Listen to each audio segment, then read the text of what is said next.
All right, I want to do something that is probably going to piss everybody off one way or another. Um,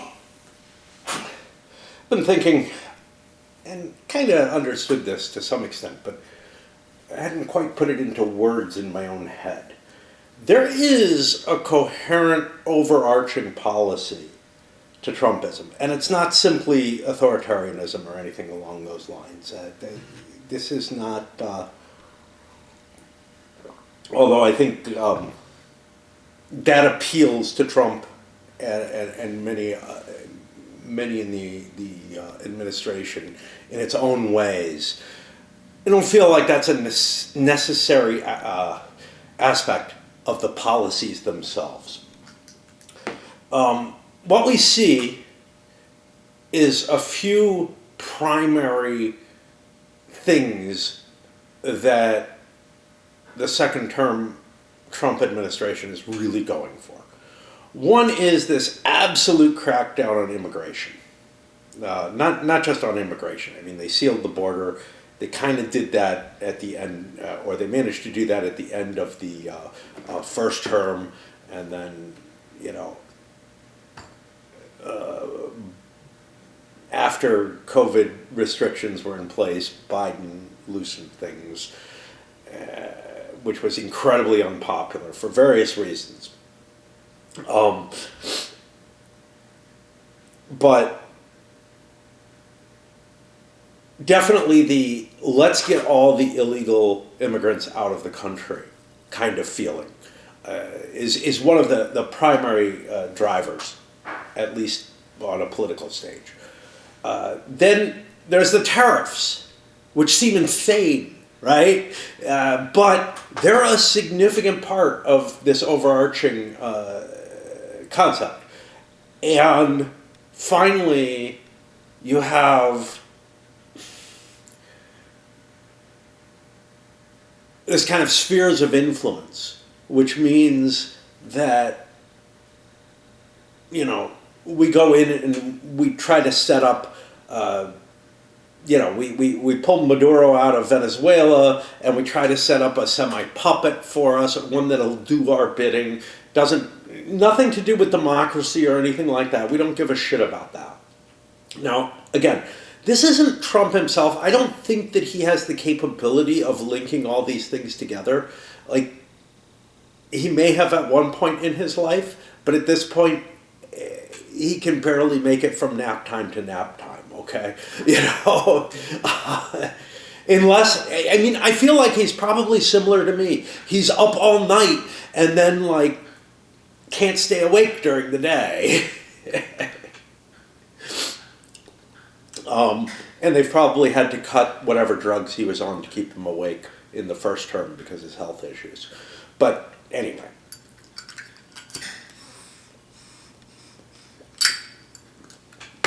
So how do these three fit together in particular? Well, and what is sort of their basis? There has been a nativist strain in the Republican Party for a long time. You can go back to, Pat Buchanan and before, and then before that, there's been a nativist strain throughout the U.S., essentially since at least the Know-Nothings, okay?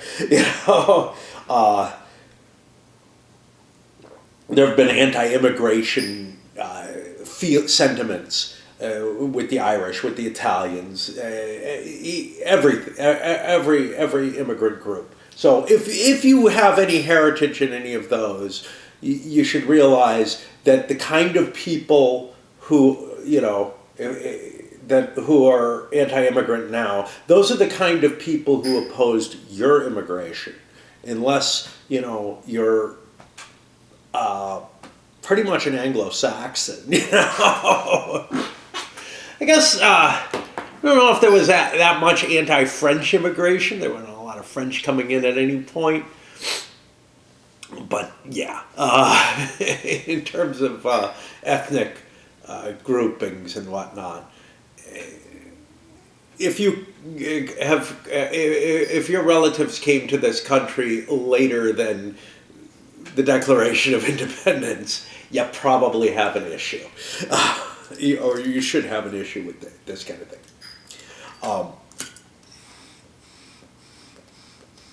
Just that nativist side of the stuff. But outside of that, that was fuel.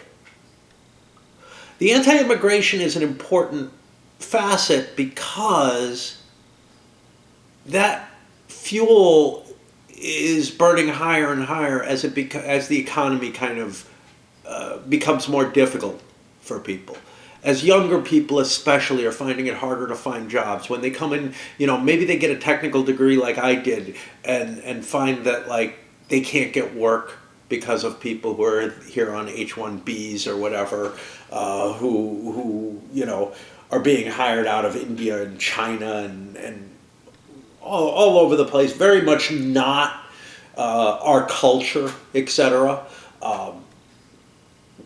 And just kind of feeling like, look, I'm having to compete with the world, essentially, to get a job in my country. And that feels, wrong in some ways, Now, there's technically supposed to be rules in place about that. Those rules don't work exactly well. And more than 20 years of failures at getting immigration reform right have just, like, accelerated the situation. And it was that nativist bent that, the Republicans already kind of had, which prevented them from being able to seal the deals that they wanted to make, right? I mean, congressional Republicans wanted to make immigration deals through part of Obama's administration at the very least. Certainly until 2010 or so, the whole Tea Party thing. So, but they wanted to, but their base wouldn't let them because the things they had to give away for the advantages to the corporations were just untenable to them, unpalatable. And sure. Unfortunately, a lot of the people who seem to be getting the most flack for this, the people who are being cracked down the hardest, are people who are taking jobs that Americans aren't willing to take, that are really, really low paying, and that are probably not going to increase in pay. But that's besides the point. You want to be a fruit picker, you want to work in a low safety Tyson plant. Cutting meat. I don't know. I don't know how much demand there is for that. There used to be. Americans used to do these jobs. They don't do them anymore. And a lot of that, was filled in by immigrants. I don't know that, at some point or another, those industries are either going to starve and just disappear, or they're going to have to raise their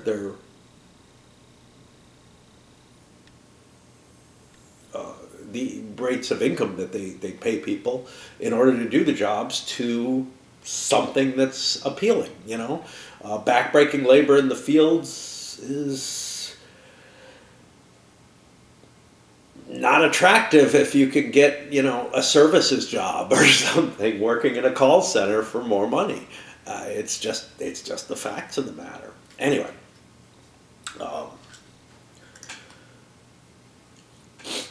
So we move away from that, but again, it is the people doing those backbreaking agricultural jobs or landscaping or roofing work or all kind of stuff like that, and we're just not sort of preparing young Americans to take those jobs. So I don't know what's going to happen. I think at some point or another they'll have wages high enough if this all continues, and of course that means higher prices. Just deal with that. You're going to see that a lot. So that idea of trying to Americanize the workforce has potential advantages. Protectionism can work to some extent. And the tariffs feed into that. We raise the price of foreign goods coming in on the consumer, so the consumer doesn't buy them anymore, giving more leeway for American goods to be able to fill in those gaps. Now that's going to be tough in some cases. Like I said, if we just don't have the workforce and we've gotten rid of the immigrants who are doing those jobs, it may just be that our businesses fail and everybody just pays higher prices in certain circumstances. It also means that what we can do in terms of, and you know, I mean, you've got my bent on this, but being filtered into the discussion of the overarching. But the tariffs actually work in conjunction with the immigration policy, because the tariffs help protect our production so that we can justify those higher prices, that the higher wages that an all-American workforce would theoretically need. Again, it's in theory. We're not sure it's going to actually work because we don't have that workforce in existence yet. So we're going to have to develop that workforce, and we're expelling the people who actually are doing a lot of these jobs. At the same time, in the tech industry, we're cutting back on visas and whatnot. Even Trump, you know, when he speaks, he seems to be flip-flopping on the issue all over the place, but when it comes down to actual actions, they've been towards tightening up and making it more difficult for even, you know, highly skilled specialists to come in. And that, again, it makes sense. It fits in with that whole nativist thing. But here's the problem. You get into that kind of position and you are disadvantaging us in the global trade world. And that's where spheres of influence come in. Just like in the 19th century and earlier, way earlier, when you had mercantilism and whatnot, spheres of influence allow colonies, essentially, or areas that you dominate and force their trade policy through military threats and, you know, adventures.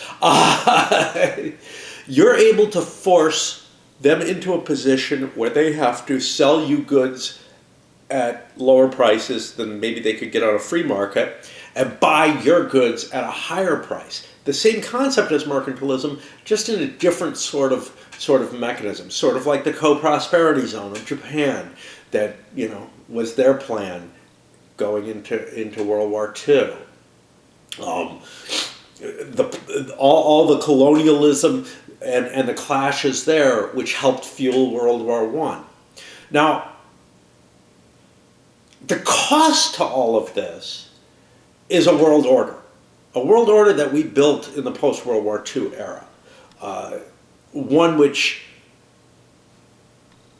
made free trade the norm and lower tariffs the norm, one which made some degree of migration an acceptable means of trying to redistribute the population so that it was where it needed to be to do the work that was needed to be done.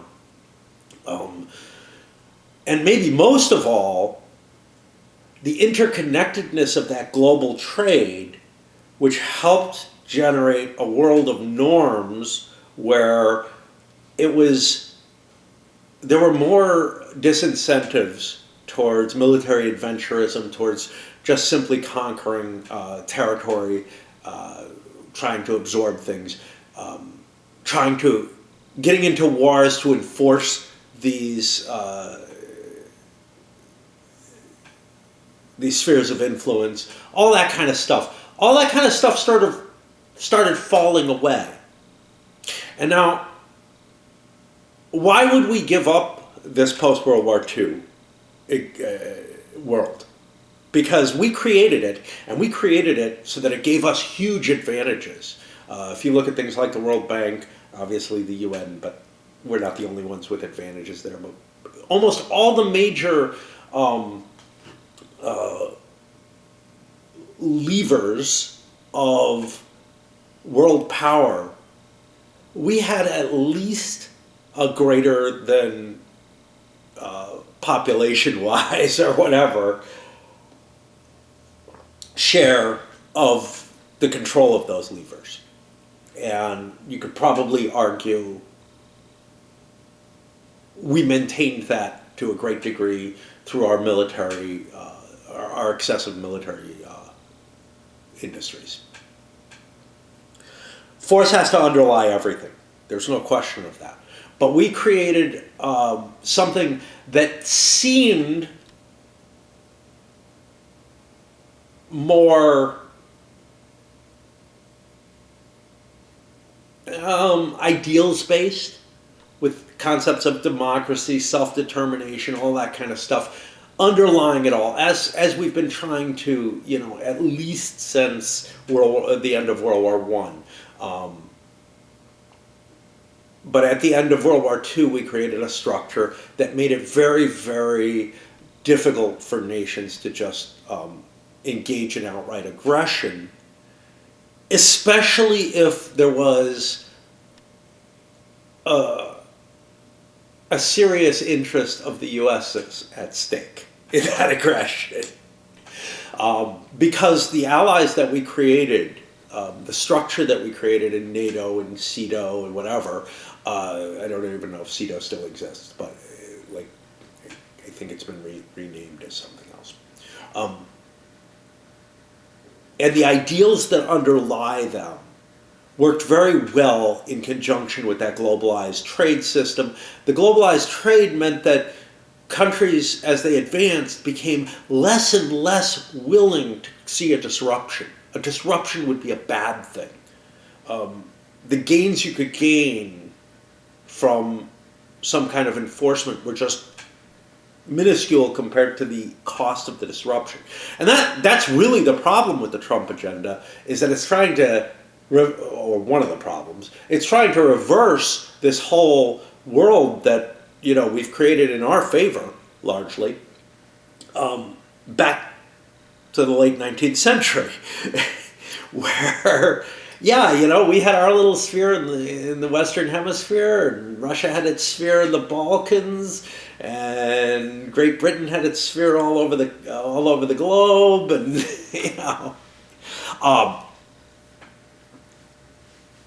the problem with those spheres is that they are a real zero-sum game. Now, that's how Trump seems to see the world, so he probably doesn't really see what's being given away, what's being lost, this interconnective, rising tide lifting all boats sort of thing, that really most countries, there are very few that are being left behind so badly. And those that are, it's usually through mismanagement of the country. We can talk about Venezuela someday. I think I'd like to, because people look back and say, oh, before Maduro, Venezuela was, this great capitalist place. It was not. It was a hellhole. It was a hellhole back in the 70s when I was there. I have never seen such poverty as there were in the barrios. And, I guess, if you look at like Gaza now, it's worse, but it was pretty fucking bad, Anyway, and that's in a period when oil prices were very high. Venezuela was making a ton off oil, but it was all just going to the very upper class and to foreigners, and they hated foreigners then, just as they would now. So the good thing, or the the overarching concept is that in order to do this protectionist tariffing, in order to get rid of the advantages that immigration brings to our nation in terms of GDP, etc., in order to get rid of all that, the only way we can do it is to enforce through military force that our goods are saleable somewhere and that we can get cheap products from somewhere. Very much a mercantilist type idea. Again, the spheres of influence really were similar to mercantilism in a lot of ways. They just didn't follow they didn't completely lock people out, but they forced treaties, etc., instead of using colonization as much, although both were used by different nations. But you need that triumvirate of things, and that triumvirate destabilizes the globe as a whole, both because of the demands of trying to create these spheres of influence and expand them and whatnot, and also because the advantages of global trade, linking different economies together and entangling them in such a way that going to war just becomes too painful a thing. Like in our case, before CHIPS Act or whatever started rolling the ball forward on that, the amount of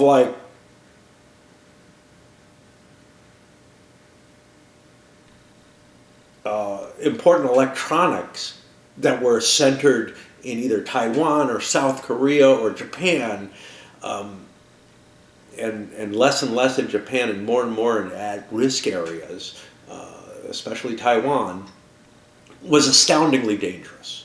And also the requirement for the powerful batteries that we need, that has to come from China.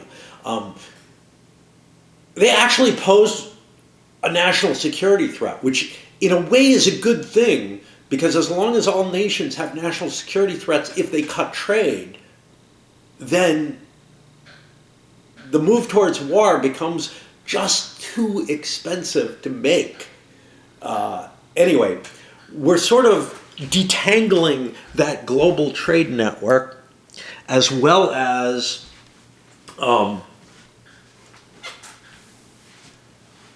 kind of destroying the norms of what borders are, etc. That started back with Obama in terms of not taking a strong stance to enforce the treaty that we made with Russia and Ukraine, guaranteeing their borders. And that has continued and escalated. It should have been absolutely clear. No, look, you can't just... You and we agreed to guarantee that they would not have their borders rearranged. Of course, it wasn't Putin himself who agreed to it, so, when you have a dictator of that nature, they don't see that they're bound by agreements in the past, even if, like Putin, they draw back deep into the past for their grievances. And for their ideas and whatnot. But yeah, they're not bound by any kind of treaties. And you see that with Trump. He's ignoring the norms and the treaties that we have in place. And again, there is an authoritarian way about him. There's no question of that. And that is trickling down, and it's why you see troops in the streets and stuff like that. Again, that reminds me of Venezuela too, a country that could not maintain order without putting guys with assault rifles into the streets. Poorly trained too. They were often shooting themselves. Yeah, when you need a very, very strong, like, huge national police force to ensure public quiescence, I guess, against the acts that you're doing that are totally against the public, you pretty much have to take what you can get in terms of troops, you know. And if they have to be ideologically aligned, that makes it even worse.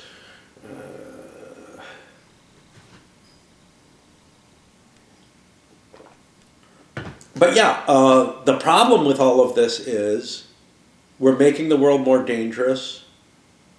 It's going to be less productive because it will drop into that zero-sum game. You can't just count on rising globalization and trade to bring everything up. You're going to have to get your piece of that pie and ensure, you know, the pie isn't going to grow as much, is basically what happens. When you don't have free trade, the pie gets smaller. So what had been an incredibly valuable structure for us was becoming less so. And that's where the argument kind of comes from, is China was a definite threat within that globalization structure. And they hadn't surpassed us. Not by any means. But maybe there's data out there that shows they will. Those kind of projections are hard to tell. One of the problems is China's own repressions and actions that they've taken have been since Xi took power, have been making, and their failure to abide by, you know, you had a slow attempt to roll towards a rule of law nation in China. It wasn't working terribly well. I won't dispute that. But once she took over, it became less effective, right, at that. So it's harder to encourage a lot of that foreign investment and globalization, integration, etc. So in a way, China was drifting towards becoming more and more of a rogue, and it was already in kind of a shady territory with you know what they do with copyrights and whatnot.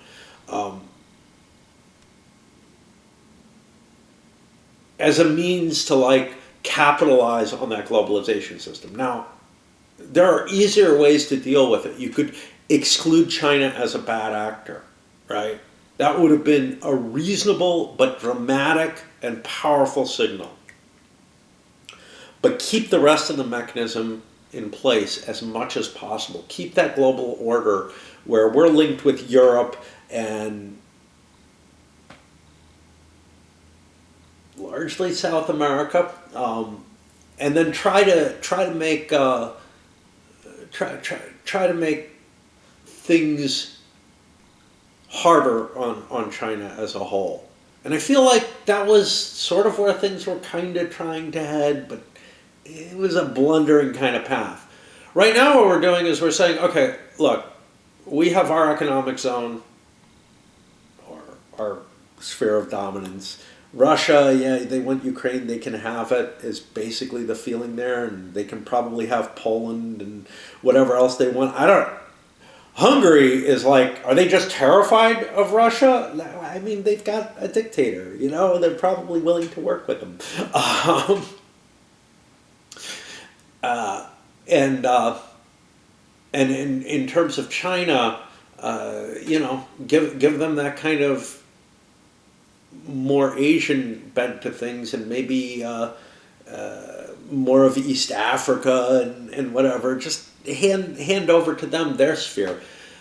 I don't know how well this works, because what it's actually doing, because of the chaos in our diplomacy, first of all, the chaos in our trade treatment, China is stable in terms of how they react with trade treaties, etc.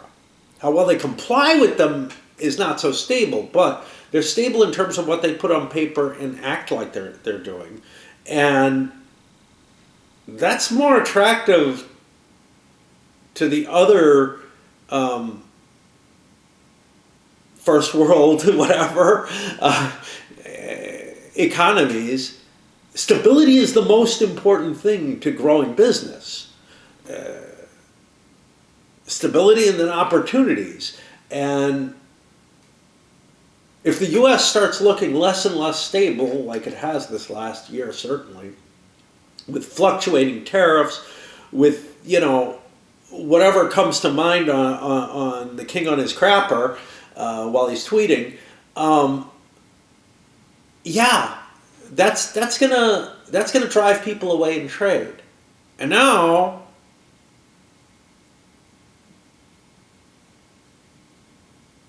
decoupling from NATO as we were already, in terms of like securing Europe's defense or whatever, and then actually threatening NATO allies for their territory, that's going to push Europe, I think, into China's arms more completely.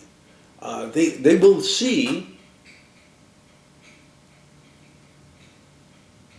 a more trustworthy partner, both economically, which they're already turning towards, and possibly even militarily. China's got its little client state in Putin's Russia. If China cut off the taps, Russia would pretty much fall apart at this point.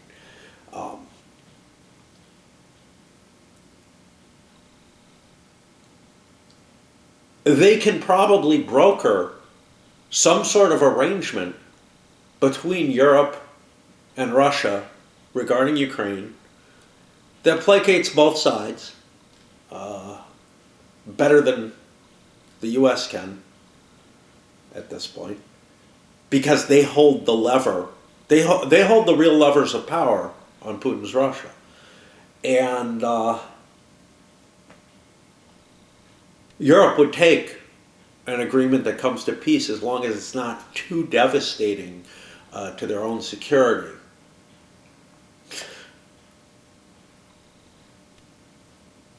And if we are putting China in our role in that globalization situation, if they're taking our place as the great power, as the power which everything else sort of aligns to,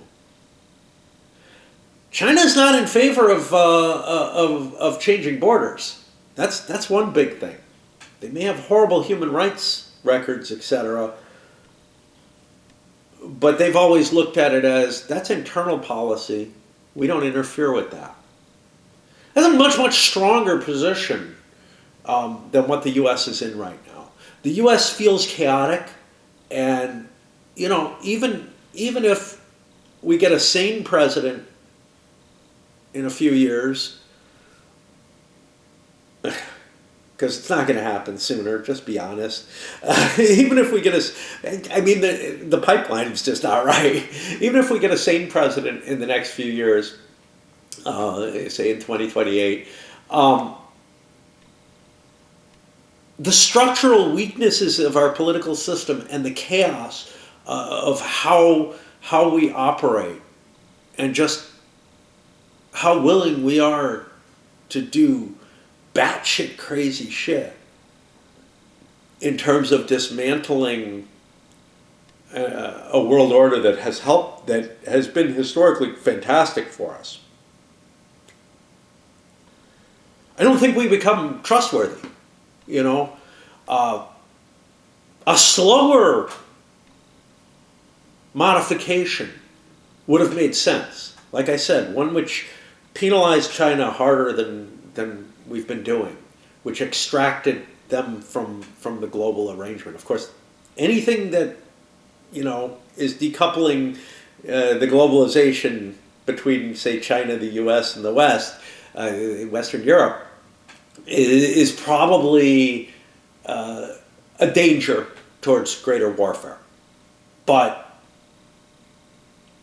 as it stands, it feels like we're heading to become a pariah state, kind of no matter what, because we just can't be trusted to stick by whatever we agreed to. And, if the political swings are going to run the way they have, between old order and this even older order, this 19th century concept of spheres of influence and whatnot. You know what? You can't have something like NATO that's grounded on that. You just can't. It's too chaotic. It's too chaotic. You can't have someone who might every few years turn and become an adversary at any level.